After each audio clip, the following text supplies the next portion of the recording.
Bonjour à toutes mes merveilles. Nous voici dans une nouvelle épisode, dans une nouvelle vidéo. C'est ce que je vous avais promis. Et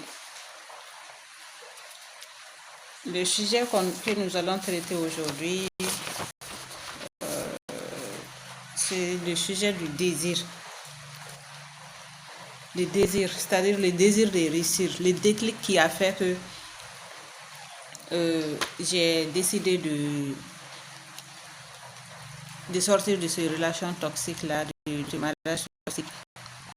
Le désir qui m'a poussé à sortir, à me créer un avenir meilleur et autres.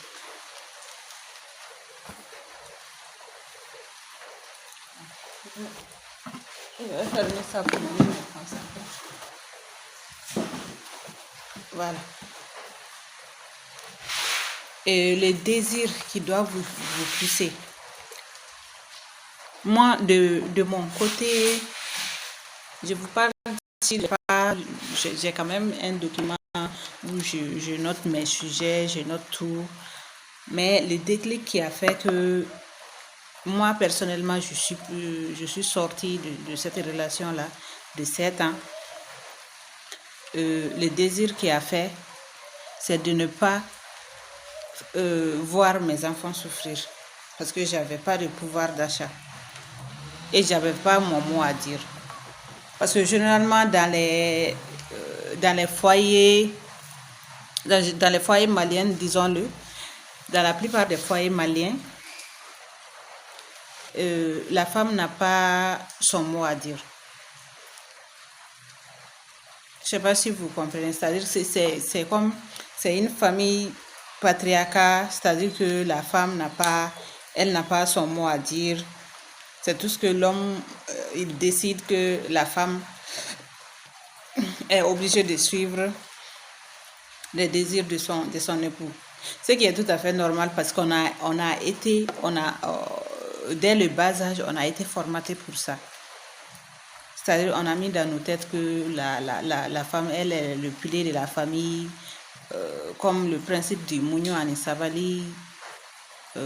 Donc, les Bambara qui sont là peuvent me comprendre que si la femme, elle souffre, ses enfants vont devenir des enfants bénis et consorts. Ça, il n'y a même pas à discuter. C'est les valeurs qu'on nous a ancrées, qui sont ancrées en nous. Très personnellement. Et je suis pas contre. Parce que je suis de confession musulmane. Mon père est musulman. Ma mère aussi musulmane. Pour ceux qui connaissent le papa, il est très fervent, il est très musulman. Donc, sur ce sujet-là, j'avais aucun problème. J'avais aucun problème à me soumettre, à préparer, à prendre soin de mon mari, des beaux-parents, ainsi des enfants que j'ai eus, de prendre soin de même ses frères et sœurs, plus que les miens même. Mais de temps en temps où mes frères ou mes sœurs ils partaient chez moi, c'était quand même assez convivial parce qu'on ne recevait pas trop mes parents à moi. Voilà, je te dis très clairement, on ne recevait pas trop mes parents à moi. Voilà, donc quand même c'est quelque chose qui m'a un peu touché, mais je n'ai pas en parlé, je sur le sujet. Si c'était vraiment, vraiment, vraiment nécessaire. Parce que à la base, je suis une personne timide qui n'ose pas s'exprimer, qui n'ose pas aller au bout de ses idées, puisque je me suis mariée peut-être à 21 ans, à 21, 22 ans. Donc, je me suis retrouvée dans les foyers assez tôt. Donc, le conseil de par mon expérience personnelle, les conseils que j'ai à donner à les femmes, c'est de bâtir d'abord, de se créer un avenir meilleur. Si moi, qui déjà à 21, 22 ans, je j'ai fait ce genre de mauvaise rencontre. Et qui êtes-vous, qui êtes-vous pour ne pas subir le même sort si vous n'allez pas, si vous ne vous faites pas former, et si vous faites,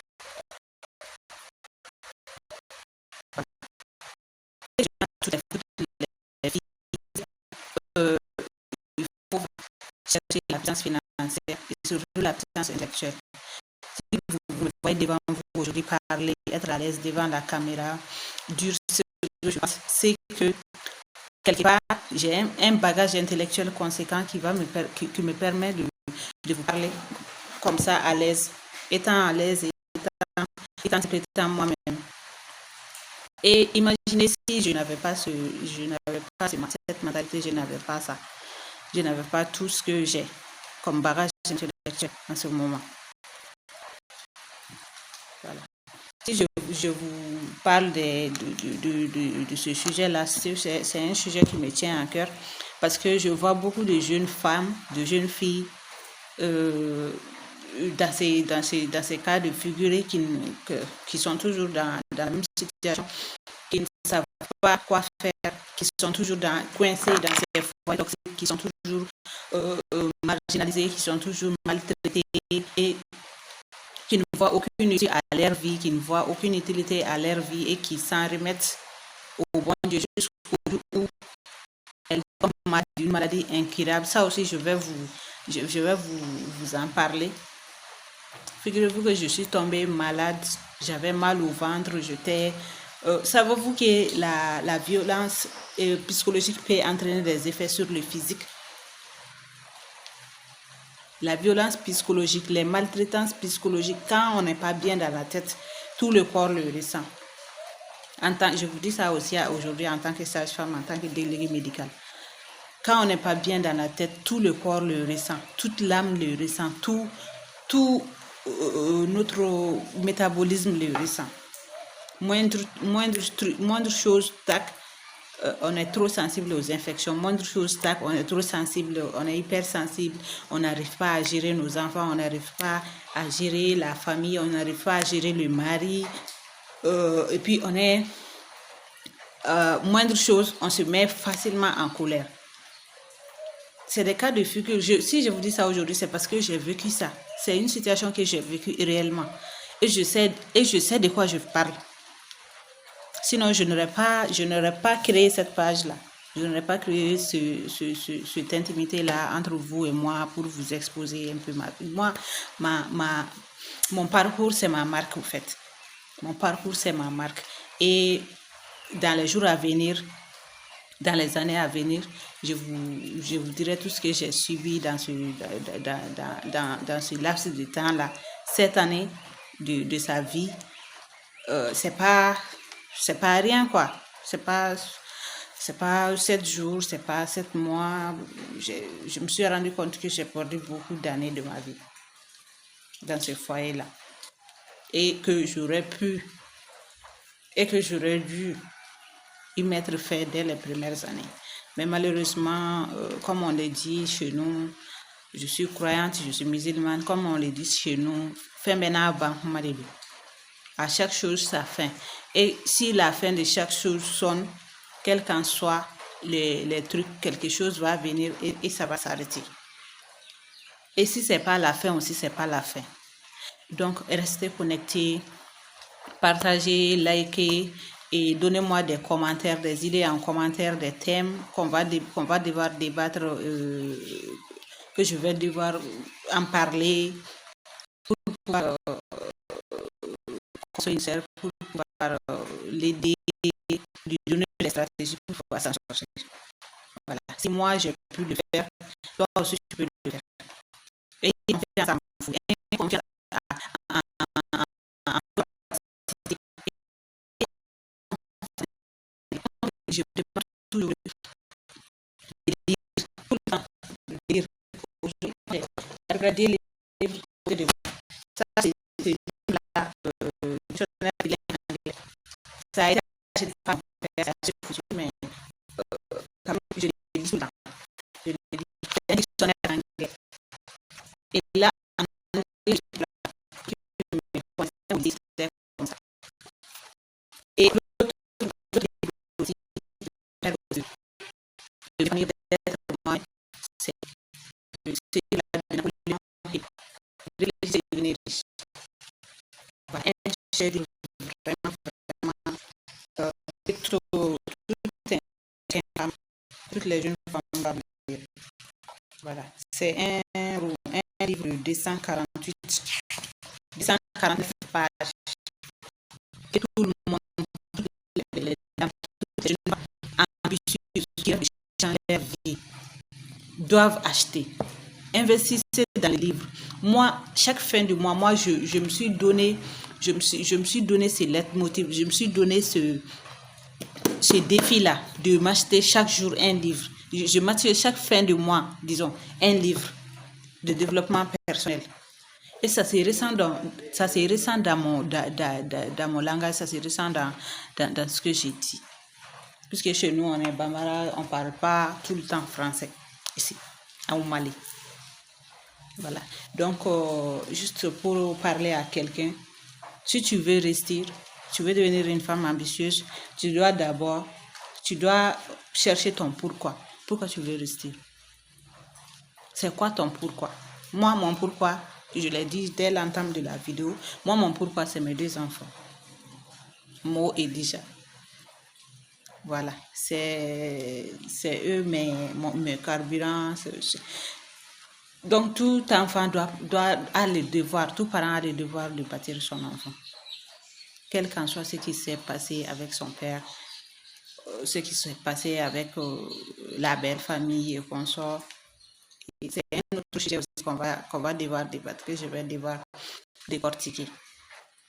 Voilà. Et le fait d'en parler aussi, ça fait énormément du bien.